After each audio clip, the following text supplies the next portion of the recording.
voilà qui est fait. Donc, bonne soirée à tout le monde.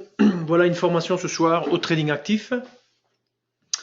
Le sujet, créer ses propres signaux dans NanoTrader.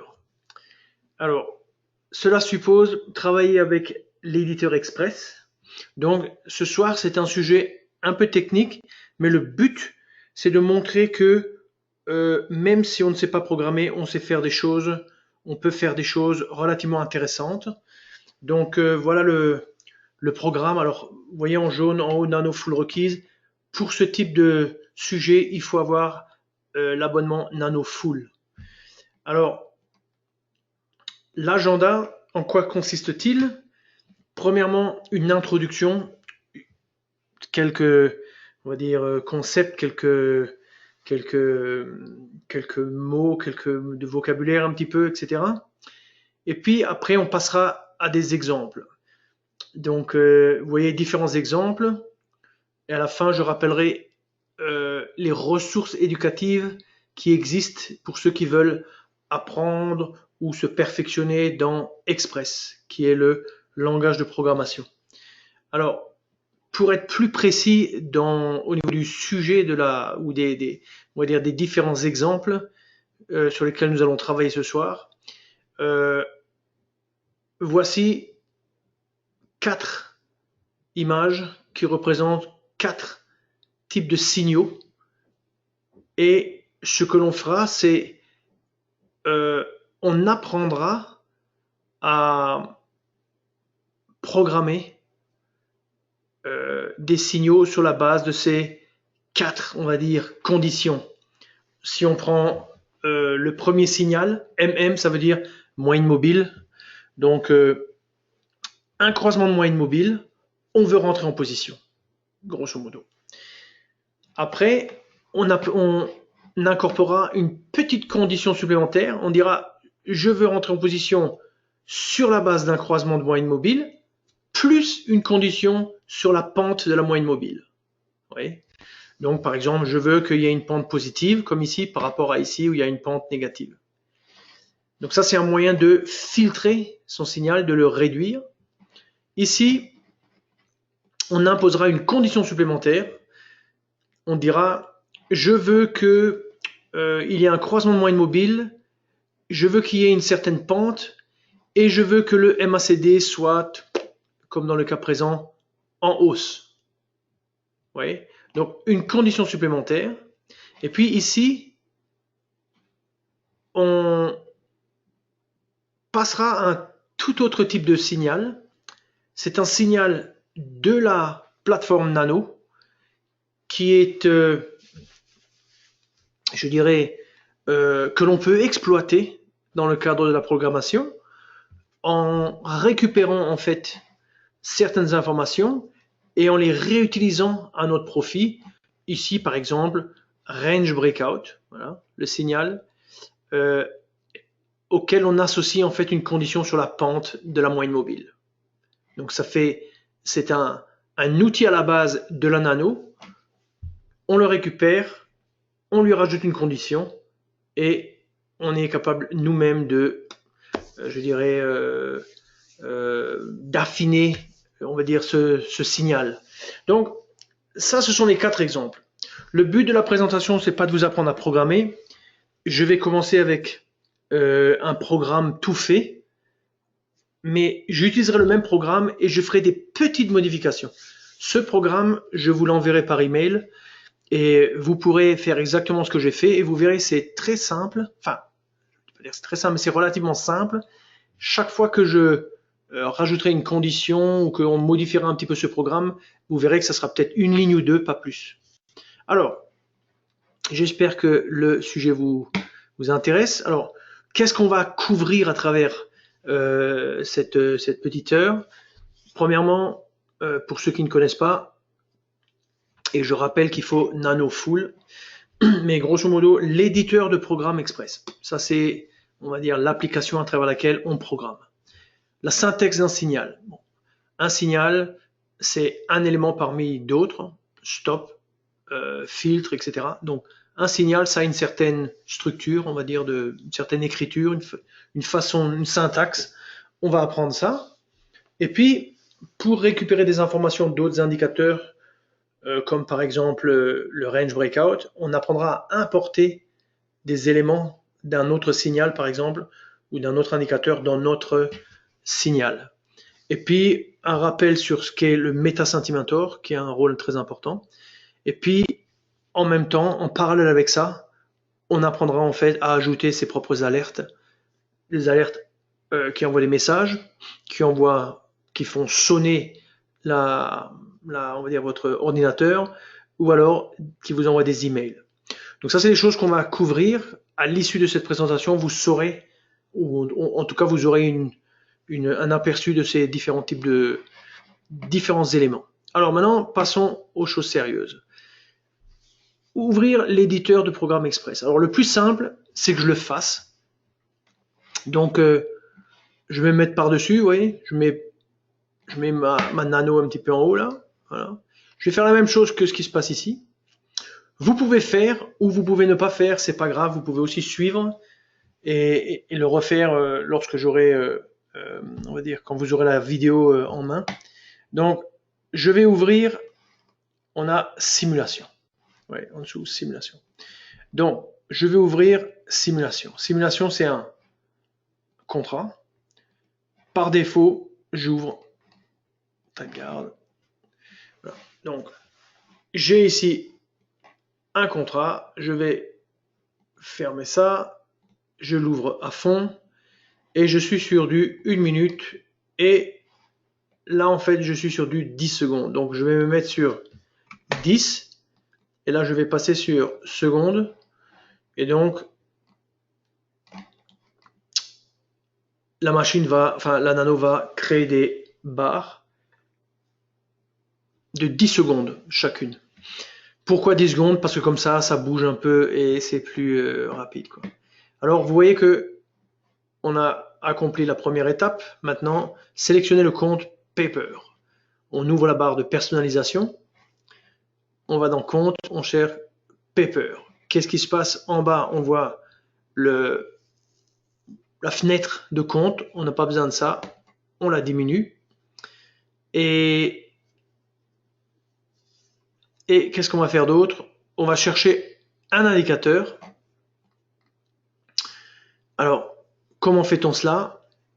Alors, la première chose que je vais faire, c'est en bas, cette petite vignette d'explication, je vais la retirer. Hop. Bouton tactique, je vais réduire ça. Les stops ici, je vais les éliminer. Voilà. Je vais fermer ça, on n'a pas besoin de ça. Et je vais afficher Express. Comment on trouve Express? On clique sur le bouton pour chercher des indicateurs et puis je tape Express. C'est un des indicateurs, on va dire, à l'intérieur du répertoire indicateur dans Express et je vais le mettre dans le graphique principal en tant que Sentimentor, c'est-à-dire en tant qu'indicateur. Hop, je ferme, je double-clique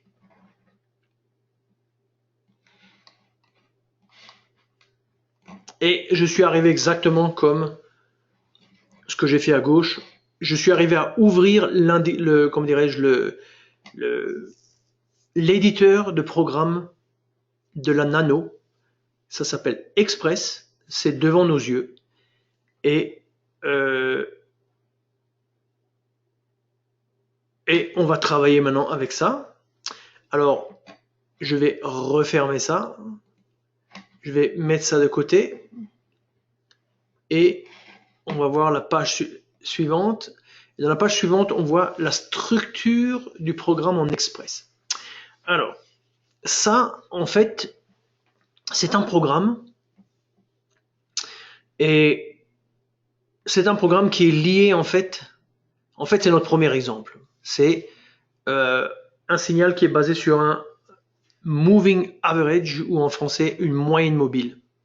Alors, ce que je vais faire, c'est que je vais directement le faire dans la plateforme. Alors, regardez ce que je vais faire. Je vais mettre la plateforme ici.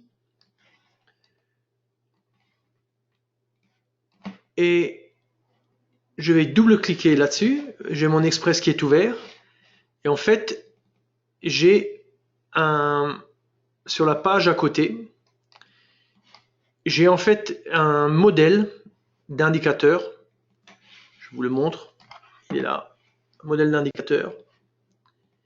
Ce modèle d'indicateur,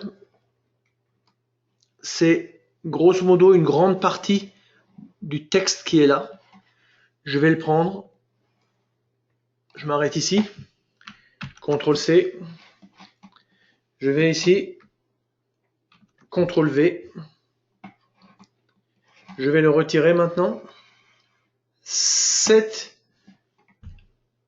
Ce morceau, si vous voulez, de programme, je vous l'enverrai par email. Je ferme, tac, sur le côté. Voilà, moi, de mon côté, je suis dans mon indicateur, enfin dans mon éditeur Express. Et ce que je vais faire, c'est je vais créer en fait, je vais changer de nom ici. Je vais dire que ça c'est mon premier signal. On va appeler ça le signal MM, quoi. Donc MM, signal MM. Donc signal MM, en fait, regardez ce que je fais. Je vais appliquer. Là, il y a une petite manipulation à faire. J'applique. Donc vous voyez que en bas, ce signal MM.text est sauvegardé dans le répertoire Express. Je vais vous montrer le répertoire Express, parce que ça c'est important aussi de savoir ça. Donc si je vais de côté et je regarde grosso modo, vous voyez, l'hybride document. Dans document, il y a NanoTrader. Dans NanoTrader, il y a différents répertoires. Il y en a un qui s'appelle Express.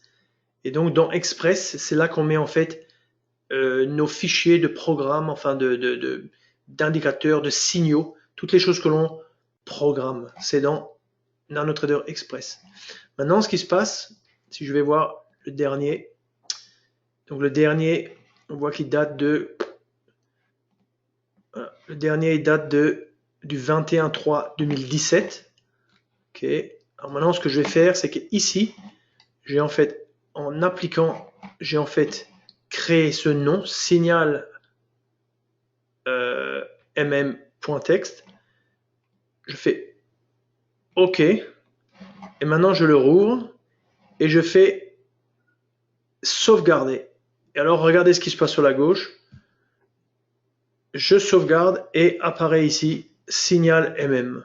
Donc cette petite manip, on la répétera pour chacun des signaux, donc vous verrez bien, vous la saurez à la fin. Mais grosso modo, c'est important de donner un nom sur la page, à la page sur laquelle on travaille. Donc, on a récupéré notre programme. Je vous expliquerai un petit peu ce qu'il fait. Mais pour le moment, ce qu'on va faire, c'est qu'on va légèrement le modifier parce que nous, ce qu'on veut, c'est créer un signal sur une moyenne mobile. Donc, vous voyez ici, vous avez la partie, le nom en haut, Express, un espace, et puis tout le reste doit être lié par on va dire un underscore, comme ça. Ou alors, il faut attacher les lettres, quoi. Signal MM. Variable, VARS, ça veut dire variable. Vous voyez, sur le côté, il y a une section dans laquelle vous avez série et input. Série, c'est grosso modo, il faut voir ça comme, j'ai pas un tableau pour vous montrer, mais il faut voir ça comme, c'est comme un tableau dans Excel, grosso modo. Vous avez toute une série de valeurs qui correspondent à chacune des bougies du graphique. Donc ici, on va changer de nom, on va mettre MA pour Moving Average. Et donc, ça sera la valeur de notre courbe. Et ça sera aussi ce que l'on va afficher sur l'écran. Ici, en dessous, on touche à rien ici. Vous verrez après, ça c'est lié aux alertes. Tout ça, c'est lié aux alertes. On passe à la partie calcul. Calculation, tout ça, c'est la partie calcul. Et ici, on va définir en fait la fameuse la moyenne mobile. Alors là, je suis obligé d'écrire un peu de code. If is first bar, then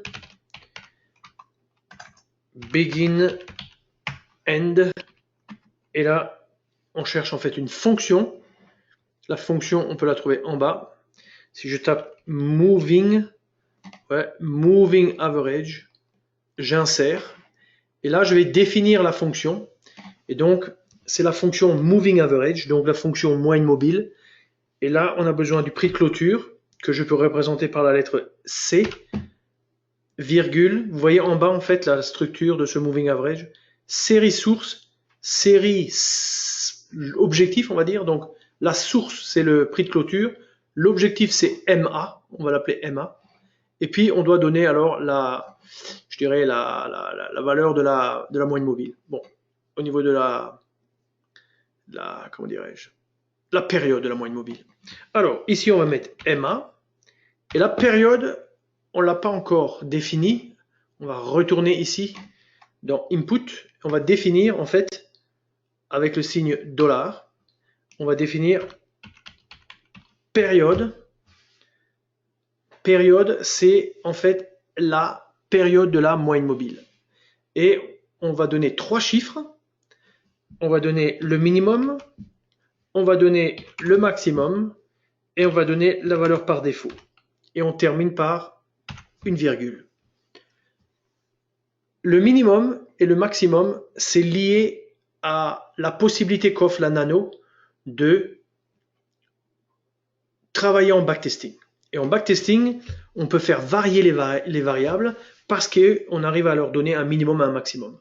Donc quand on écrit un programme en Express, notamment pour une variable type input, eh bien, on est obligé de définir minimum maximum. Donc voilà. Maintenant, on peut reprendre ça. Alors on peut aussi, vous voyez, saisir, CTRL-C, si on ne veut pas taper, CTRL-V, on ferme la parenthèse et on met un point-virgule. Chaque instruction se termine par un point-virgule. Ici, en fait, c'est une liste. Donc, il y a une virgule, virgule, virgule, virgule, virgule, point-virgule. Série, point-virgule. Oui. Alors, là, on a défini notre moyenne mobile. Et maintenant, on va regarder les conditions ici. Qu'est-ce qu'elles expriment? Donc, alors, time open, c'est en fait l'heure d'ouverture de la bougie. Si l'heure d'ouverture de la bougie est supérieure à ce que j'ai défini comme étant le début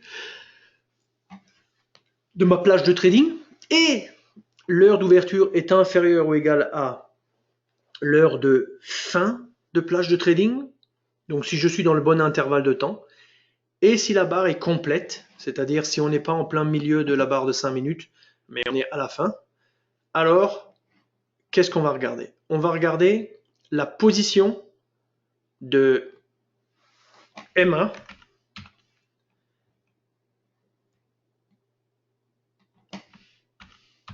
on va regarder la position du MA par rapport au prix de clôture.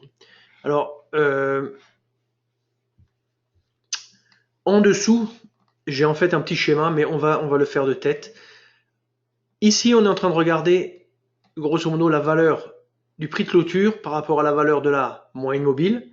Et là, on regarde le prix de clôture de la bougie précédente et la moyenne mobile de la bougie précédente. Donc, quand il y a croisement à l'achat, ça veut dire que le prix de clôture était en dessous de la moyenne mobile et après, il est passé au-dessus. Donc ça définit exactement un croisement de moyenne mobile. Dans ce cas de figure, qu'est-ce qu'on veut qu'il se passe? On veut colorer le fond d'écran en vert. On veut que cette variable qui s'appelle centi ait la valeur 100. Vous verrez à quoi ça sert plus tard. Et puis, ça, ce sont les alertes.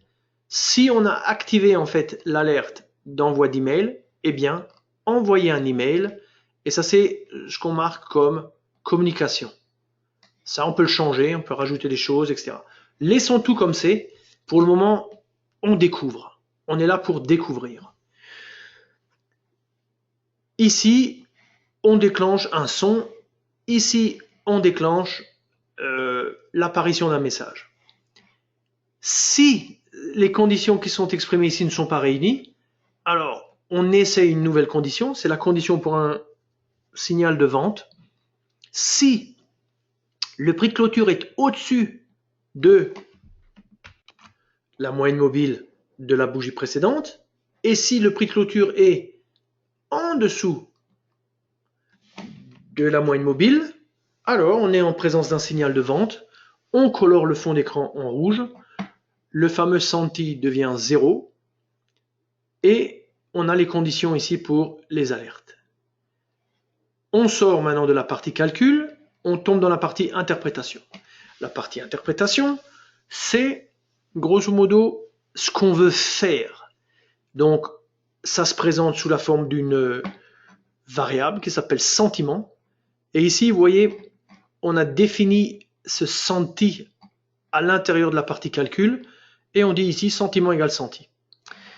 Ce senti, on lui a donné par valeur de défaut 50. Et puis quand il y a un signal d'achat, ça devient 100. Et quand il y a un signal de vente, ça devient 0.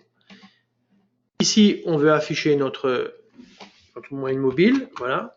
Maintenant, on va appuyer sur le bouton appliquer. On va faire enregistrer. Comme ça, on est sûr que notre travail est sauvegardé. Et puis on fait OK. Là, on voit qu'apparaît une moyenne mobile sur l'écran.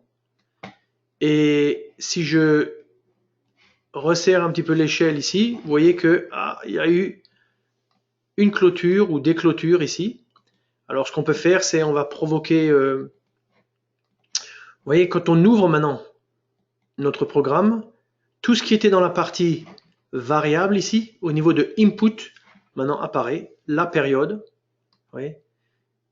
Ici, si je vais dans la partie trading system et je dis afficher les contrôles en bas, je referme. Vous voyez que maintenant, quand je vais sur période, je vois le minimum 1, le maximum 200. Vous voyez. Donc, tout ce qui est input, ça apparaît en fait en dessous.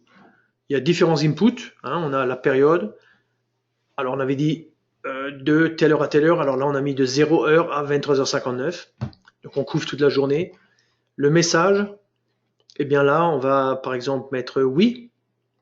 On met oui. Et donc, la prochaine fois qu'il y a un croisement, eh bien, il y aura un message qui apparaîtra sur l'écran. Donc ça, c'est, d'une certaine manière, on a vu comment fabriquer une alerte avec ce code, en fait.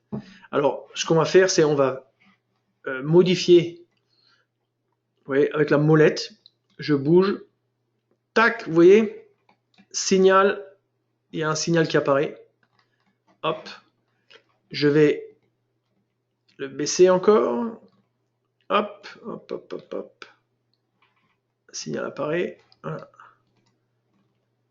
Bon, plus j'en mets, plus il y en a. Hein. Ok, donc maintenant, ce qu'on va faire, c'est on va encore le baisser. Voilà, on le baisse. Voilà, on le baisse. Voilà, on le met sur, par exemple, 10. Voilà, 10. Et puis, on va provoquer, par exemple, la montée du marché. Comme ces simulations, on peut le faire avec le bouton Page Up. Hop. Et vous voyez que à la clôture, ça va assez vite, 10 secondes. Buy signal, simulation. On a ici, et voilà, sell signal. Maintenant, on a deux signaux, vous voyez, deux signaux. Donc, ce que l'on a fabriqué avec juste ce petit code, c'est en fait un signal qui fonctionne sur la base d'une moyenne mobile. Alors, bien sûr, vous pouvez me dire, oui, mais monsieur, la moyenne mobile, on l'a déjà dans les indicateurs standards et on a, je sais pas, au moins 25 différents types de moyennes mobiles dans tous les indicateurs. C'est vrai, mais bon, il faut bien commencer par quelque chose. Et ça, c'est un exemple assez simple, quoi. Voilà. Alors, maintenant, je vais arrêter de me faire envoyer tous ces messages. Pof, je ferme. Donc, récapitulation. Nous venons de, en utilisant un fichier que je vous donnerai, nous sommes en mesure de fabriquer un signal qui déclenche des alertes, mais qui peut aussi nous permettre de rentrer en position Sauf que pour cela, on a besoin d'une variable importante qui s'appelle le meta-centimeter. Donc, on va voir ce qu'est le meta-centimeter rapidement. Il est là dans notre liste de favoris, ou alors on peut le trouver à l'intérieur ici sous meta-centimeter, ou alors on tape tout simplement meta-centimeter. 3 façons de faire. On le rentre, on ferme, et qu'est-ce qui se passe? On voit apparaître cette fameuse courbe qui est en réalité la courbe sentiment. Dans le programme, cette courbe, c'est sentiment. Donc si j'ouvre de nouveau, je mets ça de côté. En fait, sentiment, c'est cette courbe. Et cette courbe, elle répond aux conditions que nous avons fixées ici. Donc si le prix de clôture est en dessous et le prix de clôture est au-dessus, eh bien, valeur 100, c'est exactement ce qui se passe là. Puis après, vous avez le contraire, etc. Vous voyez? Donc, le meta-centimeter, en fait, il permet de créer un système, et ce système, on peut l'automatiser. Hein. Donc, alors je vais peut-être un peu changer la valeur parce que il y a beaucoup de, ça bouge beaucoup. Allez, on se met sur 20. Voilà, je zoome et je me mets sur le mode ordre auto. Alors ordre auto, je vérifie que j'ai pas la main. Non, voilà, ordre auto. Grosso modo, ça veut dire le mode automatique. Si maintenant je descends,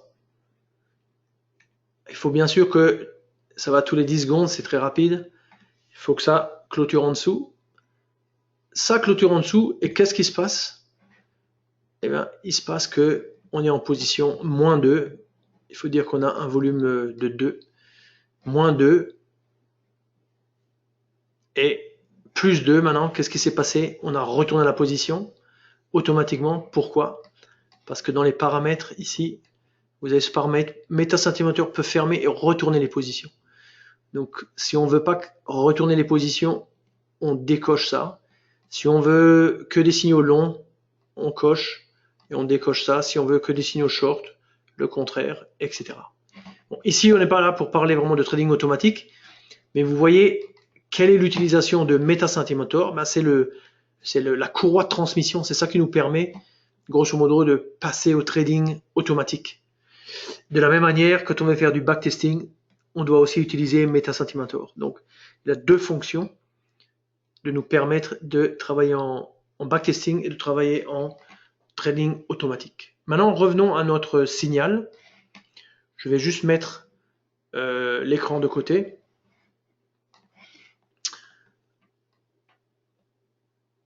L'exemple numéro 1, on vient de le faire.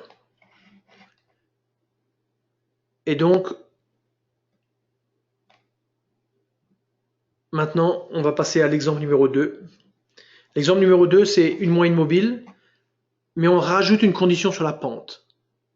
Donc, je reviens ici. Alors, ça nous intéresse pas. On veut pas faire du trading automatique, donc on désactive. On clôture la position. On ferme cela. On n'a pas vraiment besoin d'afficher ça. Hop, on ferme ça. Je mets 1 plutôt. Et grosso modo, on a notre... Alors, on va faire quelques petites modifications telles qu'elles sont indiquées en fait sur cette page. Donc, pour ce faire,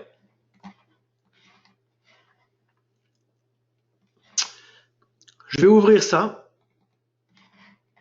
Voilà. Je vais le mettre dessus. Je vais changer de nom. Je vais dire MM underscore. Alors, qu'est-ce qui se passe? Je suis sur... Ah, calamité. Mon clavier soudainement a changé de...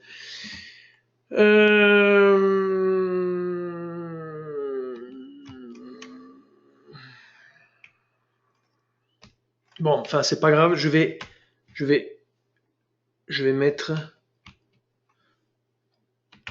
P. Voilà. Alors, qu'est-ce qu'on veut rajouter ici? On veut rajouter la notion de pente. Alors, pente, virgule. On rajoute pente. La pente, ça sera la variable qui calcule la pente.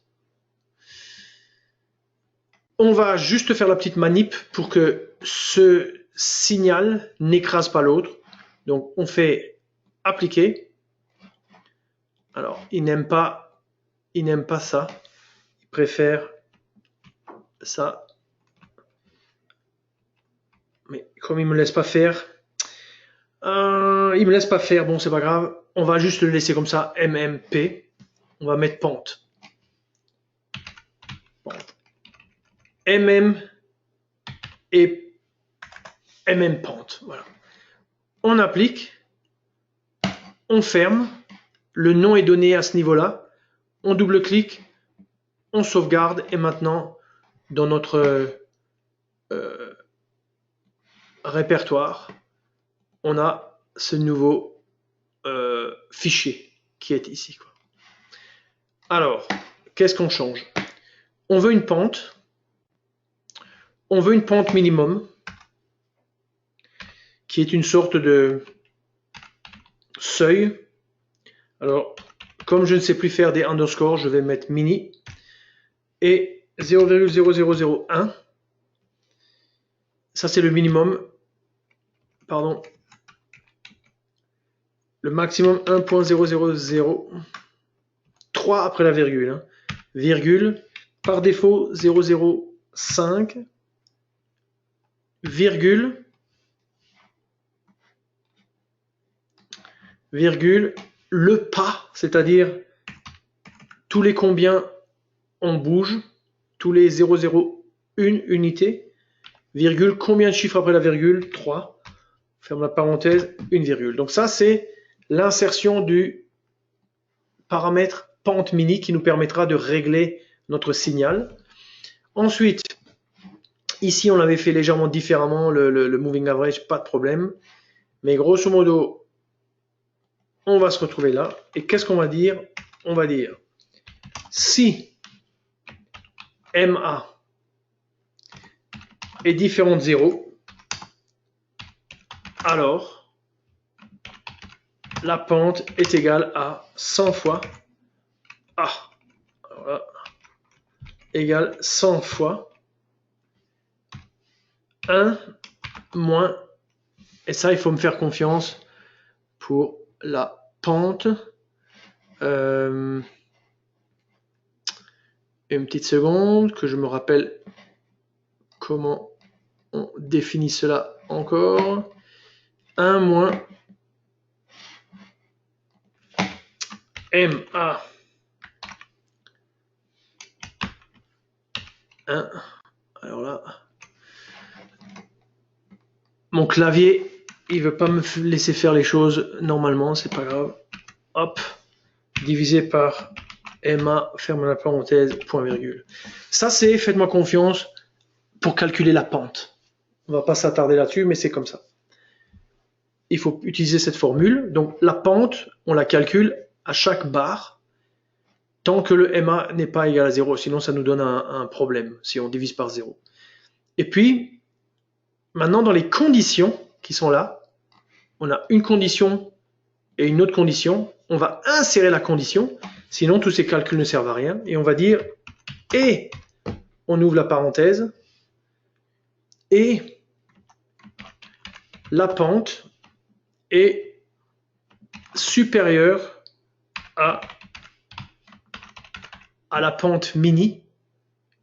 Fermez la parenthèse. Et cette condition, on la copie et on va la rajouter ici. Voilà.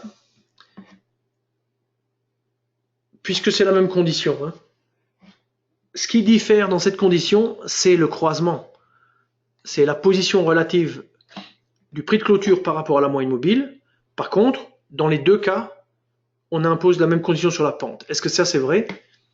Eh bien, non, pas tout à fait, parce que lorsque l'on descend, quand on est à la baisse, en fait, il faut que notre pente elle soit plus basse que un angle d'une certaine manière qui est négatif. Donc ici, il faut mettre en fait un moins. Donc, on va appliquer. Alors, au passage, si je faisais une erreur de syntaxe, par exemple, je mettais un point ici. Au moment d'appliquer, il me donnerait un message et il me dirait ah, ligne 19 qui correspond à ça. On s'attend à un point virgule et on comprend pas ce qui se passe, quoi. Donc, point virgule. Hein, de la même manière, si je fais à l'intérieur d'une fonction, la fonction highlight et je mets encore un, par exemple 2t, c'est une erreur. Appliquer, ah, cette fonction n'est pas définie. Alors, ok, qu'est-ce qui se passe? On regarde, ah oui, erreur de frappe, je ferme. Donc, le programme, l'éditeur est prévu, enfin, il vous permet de détecter les erreurs. Donc ça, c'est très bien. Hop, on enregistre, on ferme. Alors, qu'est-ce qui se passe maintenant? On regarde si c'était juste. Ouais. Qu'est-ce qui se passe maintenant? Alors, qu'est-ce qui se passe maintenant? Grosso modo, ça, on n'a pas besoin vraiment. Grosso modo, vous voyez, le marché assez. La moyenne mobile est assez plate. Ici, en termes de conditions, on veut une pente minimum pour que s'affiche notre signal. Donc, ce qu'on va faire, c'est que on va, sur cette période-là, on a eu 1, 2, 3, 4, 5 signaux short et un signal long. On va modifier la pente mini.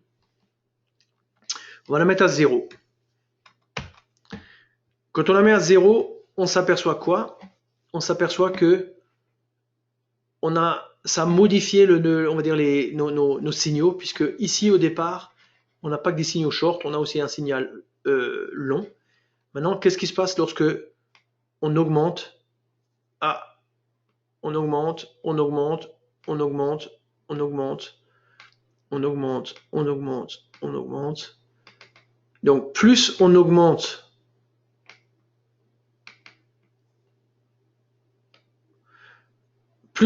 la pente, et plus on s'aperçoit qu'on a éliminé tout ce qui était signaux. On a éliminé tout ce qui était signaux longs. Alors, vérifions si ce que l'on fait est correct.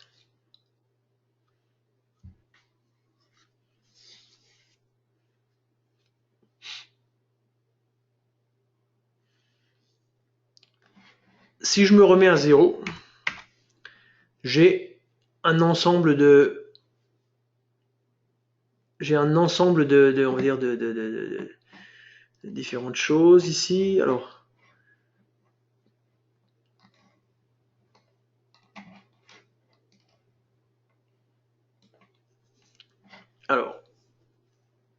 je suspecte une petite erreur.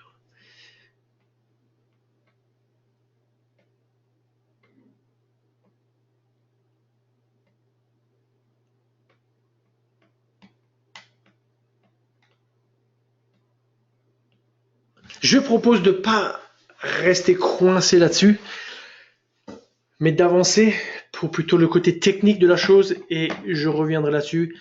Est-ce que il y a une petite erreur peut-être quelque part, un petit moins ou un petit plus qui change? J'ai pas envie de faire la réflexion maintenant parce que il est déjà 18h39. Donc, passons au cas suivant. Le cas suivant, il faut le voir aussi d'un point de vue de technique un petit peu. Après, le fond, ça c'est une autre question. Donc ici, on est dans l'exemple où on a rajouté cette condition 0,005%. Maintenant, passons au cas où on rajoute une condition, par exemple sur un MACD. Donc, qu'est-ce qui se passe dans ce cas-là? Première chose que l'on fait, on double-clique, on ouvre et on va changer le nom. Donc on avait pente et maintenant on va mettre MACD.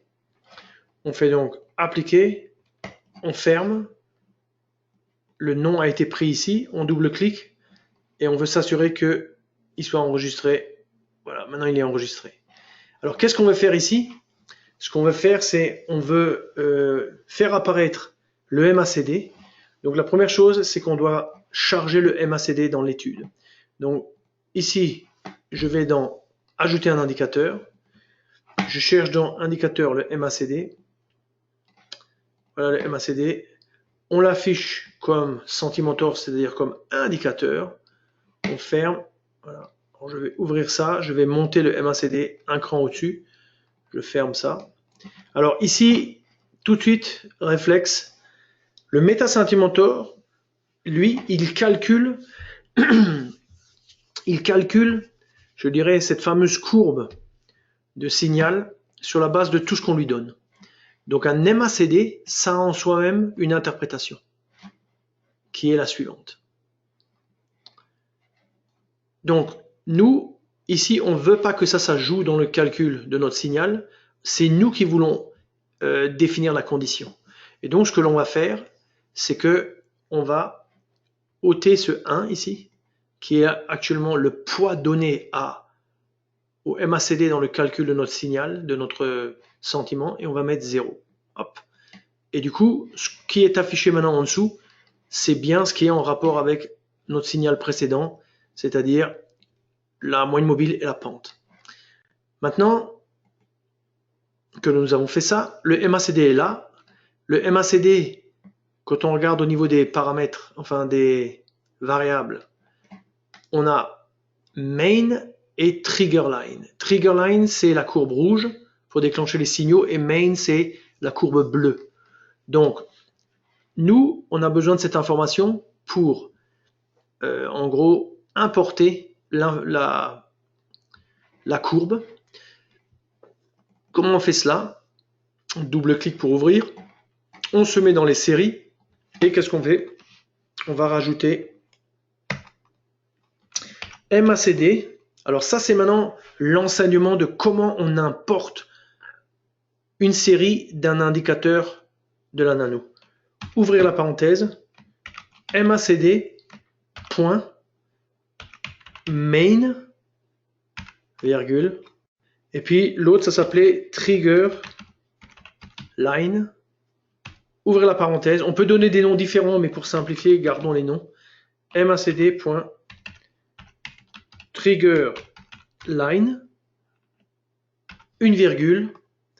Et donc maintenant, ce qu'on vient faire, c'est on vient d'importer les valeurs du MACD. Et maintenant, il ne reste plus qu'à faire une chose, c'est en fait insérer une condition à l'intérieur de notre... rajouter une condition aux conditions existantes qui définissent le signal d'achat. Donc maintenant, on est là. Qu'est-ce qu'on va dire? End. Alors nous, ce qu'on veut, c'est quoi? C'est que le MACD soit en train de monter.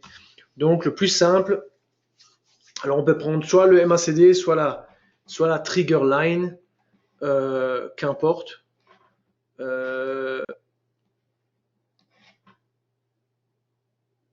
Non, c'est pas ça. La condition que j'avais prise, c'était que le MACD devait être au-dessus de la trigger line. Donc, faisons cela. MACD supérieur à trigger line. Voilà qui est fait. Et puis, en dessous, ça sera MACD. MACD est inférieur à trigger line. Ok. Alors, grosso modo, voilà les deux conditions. Donc, rappelons-nous ce qu'on est en train de faire. On a rajouté le MACD et on veut imposer une condition relative au MACD. Pourquoi le MACD? Parce que le MACD, c'était un indicateur de la plateforme et moi, je veux vous montrer que vous pouvez fabriquer des choses sur la base d'objets connus, d'objets qui sont dans la plateforme. Ça, c'est exactement ce que je suis en train de vous montrer. Donc, on applique, on enregistre, on fait OK. Et maintenant,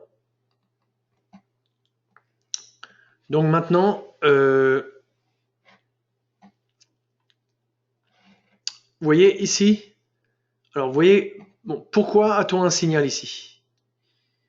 On a un signal parce que notamment, si je zoome, on a la trigger line, c'est la rouge, et la bleue, c'est la main, comme on appelle ça. Hein. Donc le MACD, il est en dessous de la trigger line. Et puis on a les conditions ici de croisement de moyenne mobile et probablement la pente, mais la pente, j'ai un petit doute sur le fait que j'ai peut-être une petite erreur quelque part. Pas de problème, je vérifierai ça plus tard et je vous enverrai on va dire les bons fichiers, quoi. Je regarde juste si c'est ce qu'on avait marqué ici. Ouais, c'est ce qu'on avait marqué ici.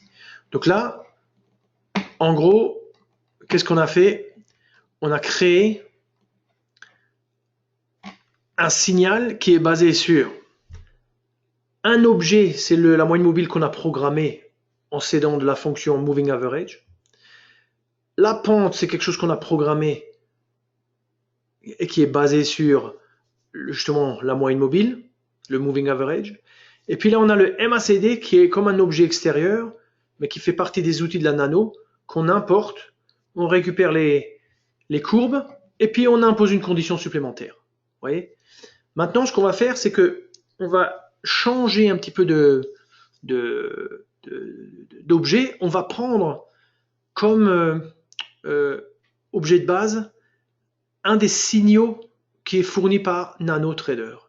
Alors, ici, ce que je vais faire, c'est je vais nommer cette étude l'étude 1. Ok, tac. Je vais fermer. Je vais rouvrir un simulation.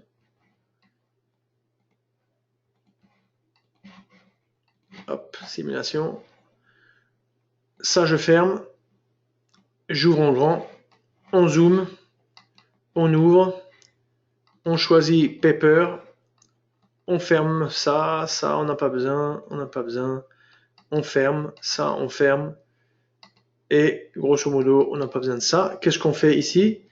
Eh bien, nous chargeons le MetaSentimentor. Voilà. Et on va chercher notre fameux fichier initial. Le fichier initial, c'était celui qui s'appelait signal indicateur. Donc, ça s'appelle signal indicateur, c'est celui-ci. Affiché dans le graphique, signal indicateur. Voilà. Et maintenant, ce qu'on va faire aussi, c'est qu'on va chercher le signal range breakout. Signal range breakout, il est dans les signaux et il est aussi dans les stratégies. On va le prendre, c'est la même chose. On le prend ici, dans les signaux. On l'affiche dans le graphique comme Sentimentor, c'est-à-dire comme indicateur, je ferme. Donc, ici, nous avons maintenant deux indicateurs, enfin, deux indicateurs, oui. Un, c'est le signal, bien connu, range breakout, et l'autre, c'est cette espèce de modèle que j'ai utilisé au départ. Alors, vu que je veux combiner maintenant avec la pente, ok, nous on va le combiner avec autre chose. On va le combiner plutôt avec le MACD. Non, il faut respecter quand même la présentation avec la pente. Donc, c'est mieux en fait que je ne prenne pas ça, mais que je prenne le signal qui inclut la pente. Donc, voyons un peu pente. On va prendre celui-ci. On affiche à l'intérieur, sentiment, voilà. Donc, au niveau du MetaSentimentor, on ne veut pas prendre comme référence le signal range breakout, on met ça sur 0 et on se base uniquement sur celui-ci. Mais celui-ci, on va le retravailler. Donc, on double-clique, on lui donne un autre nom, même pente range breakout. Voilà. On applique, on ferme, on double-clique, on enregistre. Voilà. Alors maintenant, que devons-nous faire? Nous devons importer le signal range breakout. Et là, c'est pas exactement comme le MACD, mais presque. Donc, comment fait-on? Ça, c'est maintenant, je vous enseigne comment on importe en fait le sentiment du signal range breakout. Comment peut-on faire ça? Alors on va déjà donner un nom, hein. Range breakout senti.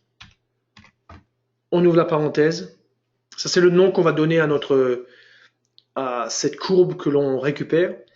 Et là, regardez, signal range breakout. On écrit tout le nom du signal, mais comme il est programmé dans Express, on va rajouter maintenant Express, un point, et le nom maintenant de la variable. Et là, senti, on ferme la parenthèse et on met une virgule. Alors, si j'appuie sur appliquer, je peux tout de suite voir est-ce que ça fonctionne ou pas, quoi. Appliquer, ouais. Si maintenant je fais une erreur bien sûr de syntaxe, ben là ça marche pas. Il faut regarder pourquoi ça marche pas. On regarde, on voit, oui c'est pas Z, c'est S, etc. Donc là j'ai récupéré en fait la donnée. Et maintenant qu'est-ce qui m'intéresse? Il m'intéresse juste d'inclure, de fabriquer en fait la condition. Donc la condition, ça va être la chose suivante. Au niveau de l'achat, on ne s'intéresse plus maintenant au prix de clôture et à la moyenne mobile. Ce qui nous intéresse maintenant, c'est en fait la valeur du sentiment de ce signal par rapport à la valeur qui déclenche. Alors, il faut que je vous montre juste une petite chose. Je ferme. Je vais...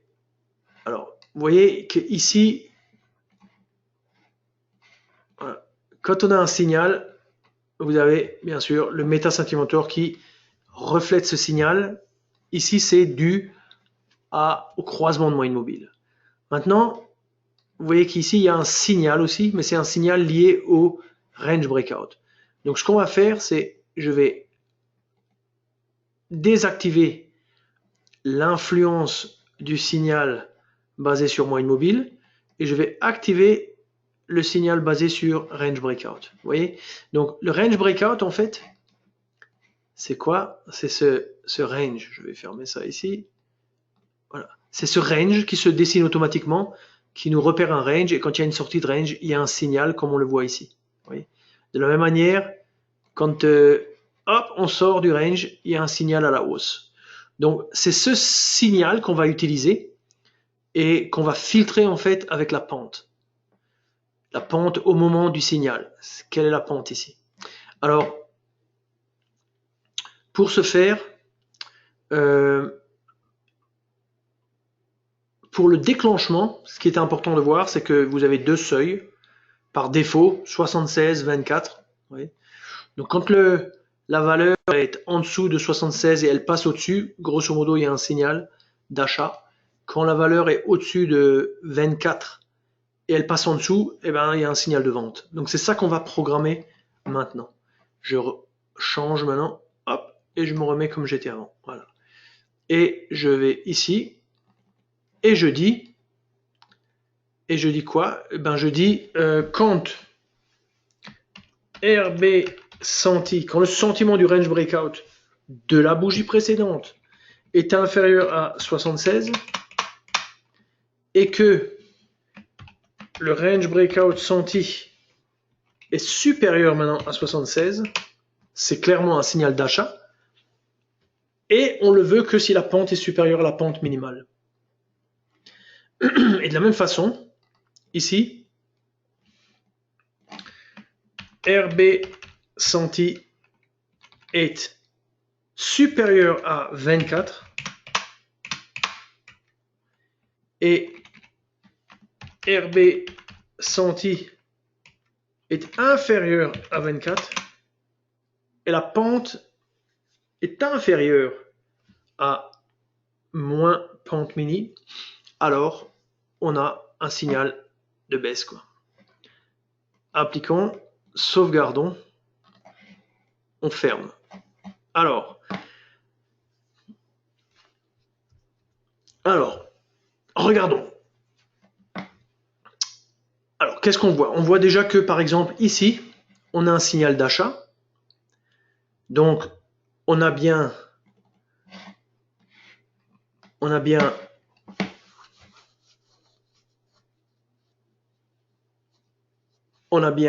cette condition. On est en dessous. Si on a un signal d'achat ici, c'est que le sentier est en dessous de 76 et après il est au-dessus. Mais pourquoi n'avons-nous pas un signal? Parce que la pente, elle est négative, donc elle n'est pas supérieure à, grosso modo, qu'est-ce qu'on a mis comme pente? On a mis comme pente 0,005.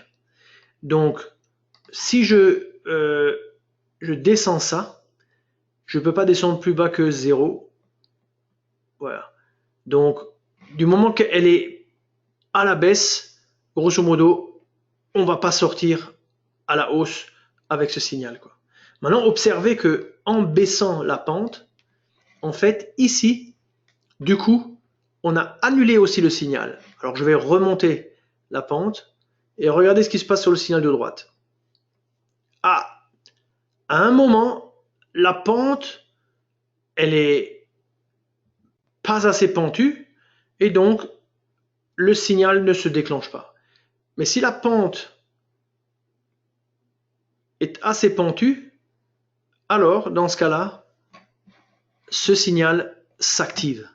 Vous voyez, donc ce que l'on a réalisé ici, c'est que on a pris un signal existant et on lui a imposé une forme de filtre. Et ce filtre, il n'est pas basé sur les filtres, je dirais, tels qu'ils sont définis dans nos indicateurs par défaut. Ça, c'est un filtre que l'on a créé nous-mêmes. Et vous pouvez créer des filtres, ce que vous voulez comme condition. Et j'espère que vous percevez l'intérêt de ce que je vous montre, puisque ça vous donne ici, comment dirais-je, il faut le voir comme une opportunité. Il y a un petit savoir-faire à acquérir, mais qui ouvre beaucoup de portes, beaucoup d'opportunités pour fabriquer, ou même si vous ne programmez pas tout de A à Z, prenez des choses existantes et vous essayez un petit peu de bricoler et de fabriquer, d'améliorer des signaux existants, de combiner des signaux existants, etc. Alors, il y a quelques questions sur la droite. Une petite seconde. Faut-il essayer de limiter le nombre de variables de type série afin de ne pas prendre trop de mémoire et de rendre le script plus rapide? Oui, mais dans notre cas, on a tellement peu de variables qu'il n'y a aucun problème, quoi. Est-ce que toutes les variables sentimentaux des signaux se nomment senti? Alors, que celles que nous avons programmées nous-mêmes au niveau des signaux. Le tree line break, le Aikinashi, le range breakout, tout ça, ça vient avec senti. Vous pouvez les utiliser. Les indicateurs de la plateforme, eux, ils n'ont pas un senti, mais comme vous pouvez récupérer la courbe, éventuellement, vous pouvez reconstruire le senti qui vous intéresse, ou vous pouvez modifier le senti. Je donne un exemple. Je prends par exemple, je rajoute par exemple le RSI, Relative Strength, hop, fermé. Bon, ok, j'ai pas pris le bon. Je prends celui de la nano, RSI, voilà, il est là, RSI, sentiment, voilà. Donc lui, par exemple, vous voyez, il a sa propre interprétation comme la plupart des indicateurs. Donc vous pouvez changer ici l'interprétation de manière à ce que, je dirais, bon, si vous changez l'interprétation, le point E, vous ne savez pas récupérer senti. Donc ça ne vous avance pas. Par contre, l'interprétation, elle vous est expliquée ici. Donc si vous récupérez au contraire la courbe, comment le faire? On va voir. Comment ça s'appelle? Ça s'appelle main. Donc pour l'importer, il faut dire rsi.main. Dans ce cas, vous l'importez et puis vous appliquez vous-même l'interprétation que vous voulez, quoi. Donc en réalité, vous avez beaucoup de possibilités, quoi. Alors, nous sommes arrivés au bout de cette présentation. C'est une présentation moi je juge intéressante parce que elle vous ouvre en fait des perspectives. À vous un petit peu peut-être d'y réfléchir ou de la re-regarder en vidéo. Je la posterai demain en vidéo. Mais le message, c'est quoi? Je vais peut-être revenir sur. Alors peut-être, je vais passer peut-être ici rapidement sur les ressources pour rappeler juste quelque chose et après je reviendrai sur ma conclusion. Mais sur le site, vous avez en fait 42 films. Bon, maintenant, ces films, ils ont été basculés aussi sur YouTube. Donc, si vous allez sur YouTube, vous avez un paquet de vidéos. Mais ça, ce sont des vidéos expressément sur l'apprentissage d'Express. C'est en français. Il y a des cours, des exercices. Donc, celui qui veut apprendre Express, il n'y a pas d'excuse. Il fait ses 42 films. Il ne peut pas me dire qu'il ne sait pas un minimum de choses en Express, quoi. Manuel des fonctions Express, c'est un manuel qu'on trouve sur notre site ou sur la plateforme. Super puissant. Toutes les fonctionnalités à l'intérieur de la Nano sont expliquées avec des exemples.